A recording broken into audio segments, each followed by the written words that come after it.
Murakaza neza ku mbaraga z'ukwizera.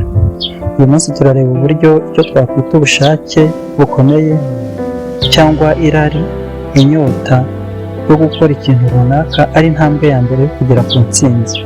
Twifashishije igitabo Think and Grow Rich, tugenekereje bivuga ngo tekereza ukuze ubukire, cyanditswe na Napoleon Hill.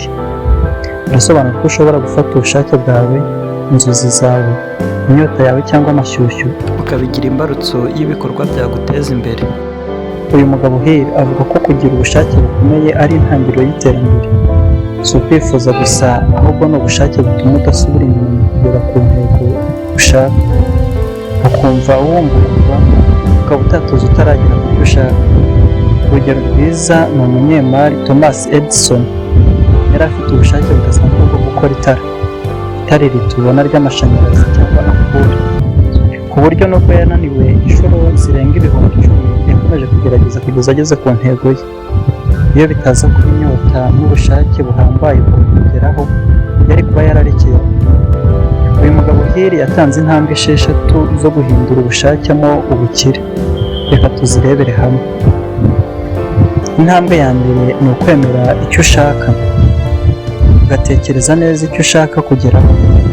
Ube wa muntu utekereza utundi tuntu two ku ruhande, cyane cyane utuma wumva ko utagera ku ntego zawe. Intambwe ya kabiri ni ukureka ukayoborwa n'igihe. Ni uguteganya igihe neza uzaba wageze ku cyo ushaka, ugashyiraho igihe nyirizina uzaba wageze ku ntego yawe cyangwa icyo ushaka nyine. Uvuga uti tariki iyi nzaba ngeze kuri ibi. Intera ya gatatu ni ugutekereza neza ku byo uzatanga. Turabizi neza ko ari ntacyo wageraho ntacyo watakaje. Ntuzibwire ko uzakira ntacyo utanze. Ibaze uti nzatanga iki kugira ngo mbone ibyo nshaka? Nzatakaza iki? Nisaba iki kugera ku cyo nshaka? Intambwe ya kane ni ukwandika umushinga wawe neza. Andika intambwe zawe cyangwa intambwe z'inzira zizagufasha kugera ku byo ushaka. Umutwe wa gatanu cyangwa intera ya gatanu ni ugusoma ibyo wanditse buri munsi. Soma interuro zawe buri gitondo na buri joro rwose, ntuzateshuke gusoma ibyo ushaka kugeraho cyangwa ibyo wifuza.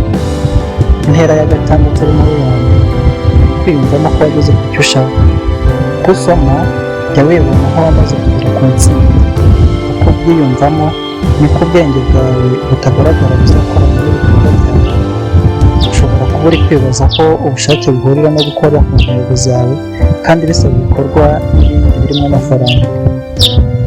Hill asobanura ko ubushake butuma umuntu aharanira kugera ku ntego ye, kandi ukaba atakwemera ko ibibazo cyangwa ibindi bicaniro bigusubiza inyuma. Abantu benshi batakaza amahirwe kubera kubura ubushake bwo gukora cyangwa bwo gukomeza urugendo. Aha mu Rwanda ushobora kubuza abantu banyuze mu buzima bukomeye, ariko akaba afite ubushake bwo gucuruza. Nyuma nubwo nta bushobozi yari afite, akaba yaratangiye ubucuruzi buciriritse cyangwa se adandaza, ubu akaba ari umwe mu bacuruzi bakomeye mu karere cyangwa se hano mu Rwanda. Urumva ko ubushake ari ikintu cy'ingenzi kugera ku cyo ushaka. Murakoze, mbashimiye kubana nanjye muri iyi video. Wibuka ko ubushake bwawe ari moteri ikuganisha ku ntsinzi. Gusangiza abandi aya masomo ni ingirakamaro niba wumva yagira icyo abafasha. Gusa ntibibagirwe gukora subscribe no kuduha igitekerezo cyawe mu mwanya w'ibitekerezo. Gira amahoro.